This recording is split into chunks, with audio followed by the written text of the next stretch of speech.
என் கிரியைகளுக்கு பலனே இல்லையே என்று அழுது கொண்டிருக்கும் ஆத்துமாவே, இன்று கர்த்தர் உனக்கு ஆறுதலாக சொல்லுவது எரேமியா 31:16.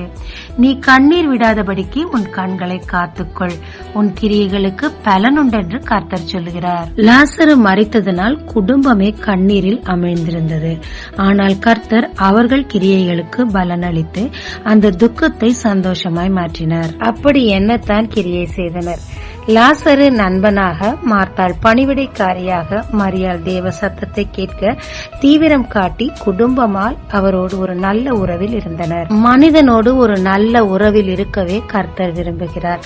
அவருக்கேற்ற கிரியைகளை நாம் செய்யும் போது அந்த கிரியைகளுக்கு பலன் கொடுத்து நம் கண்ணீரை மாற்றி சந்தோஷத்தை தருகிறாருங்க. ஜெபிக்கலாமாங்க. தேவரீர் என் கண்ணீரை மாற்றி என்னை ஆறுதல் படுத்த போறதுக்காக நன்றி. நானும் உமக்கேற்ற கிரியைகளை செய்ய கிருபை தாரும். இயேசு மூலம் பிதாவே, ஆமென். இயேசு கிறிஸ்துவின் நாமத்தில் இந்த நாளில் உங்களை